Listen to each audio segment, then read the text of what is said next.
Pradedame apskaitą. Nuo pradinių duomenų, žinoma. Reikia pasižymėti, kiek turime grinų, sakykime, turim 300 eurų, reikia banko sąskaitą užsiregistruoti, sakykime, turime bankę kortelę, kuri baigėsi 4242. Joje yra 1000 eurų šiuo metu ir galiu pasižymėti iškart formatą, kad tai yra SEB banko formatas. Galėsiu kopijuoti tiesiai iš naršyklės, susikopijuoti visas operacijas į savo programą vėliau, jeigu norėsiu. Suvestinėje turiu 1300, jau galiu pradėti operacijas. Pirmiausia, įvedame išlaidų įrašą. 12 eurų išleidome grynais pinigais. Tarp plaukų šokinėjau su Enter klavišu. Taip, tai būtų maisto prekės. Štai dabar, jeigu aš noriu daugiau, didesnę, sudėtingesnę operaciją užregistruoti, 120 eurų. Mokėjau kortelę, jeigu noriu pasižymiu kur, kad mokėta parduotuvėje Maxima. Tame tarpe 28 eurai yra išleisti. Nusipirkau keptuvę ir, sakykime, 15 plus 4 plus 1.2 išleidau, sakykime, čia augintiniui, katinui kažką tai ir likusi suma tai yra maisto prekės. Štai taip atrodo sudėtingesnis įrašas, panašus į mūsų mokėjimo kvitą įprastą. Su pajamom atitinkamai 1000 eurų tiesiai į sąskaitą, tai yra, sakykime, atlyginimas.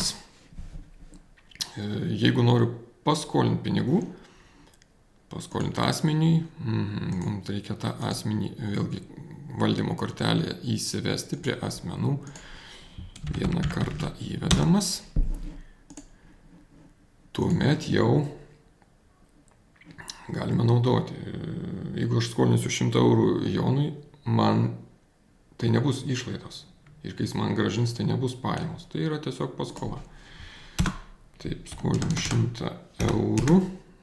Iš grinų sumažėjo 100 eurų, kitoje eilutėje kur padaugėjo? Padaugėjo pas Joną. Taip tariant, pinigai pakeičia savo vietą. Tai nėra mano išlaidos. Kai Jonas man grąžina, galim pasižiūrėti į suvestinėje, kad šiuo metu asmenys mums skolingi 100 eurų, jeigu išdetalizuosiu, kad būtent Jonas man tą 100 eurų skolingas. Jeigu Jonas grąžina jisai, sakykime, dar tik tai dalį, 40 eurų grąžina ir jis grąžina grinais, skola, kaip matom, lieka 60 eurų. Ir kitų kartų grąžina likusią sumą. Jonas grąžina ir grąžina šį kartą jau kortelę. Tiesiai perveda į kortelę pinigus. Štai Jono skolos nebėra. Jono eilutė tuščia. Jeigu nusifiltruosim tą eilutę, pažyminti eilutę kairėje pusėje suvestinėje, tai veikia kaip filtras. Rodo vien tik su ta eilutė susijusias įrašus. Jeigu pasižymėsim dar ir stulpelį, tai tik tai to mėnesio įrašus. Su rankute galima pasižymėti kelis stulpelius, kelias eilutes atitinkamai. Štai. Dabar kam reikia to, atrodytų, kam reikia visur tų pinigų? Ar tai mokėta grinais, ar tai kortelė?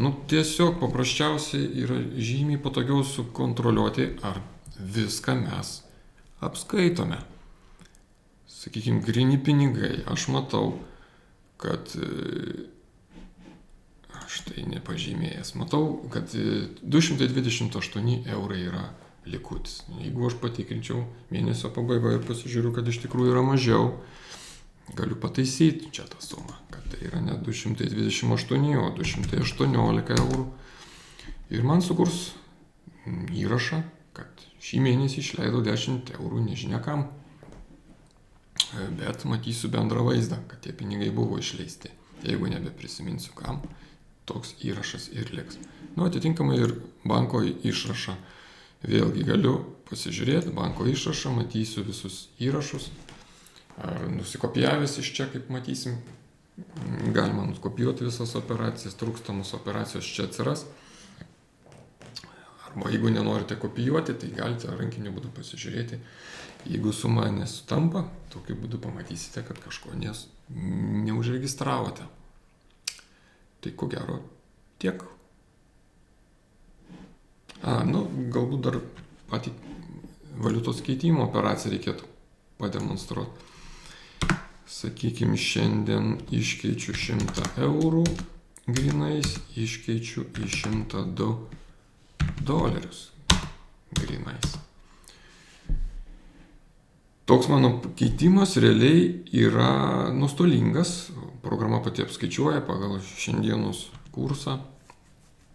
Ir matome, kad turim šiek tiek nuostolių iš to keitimo.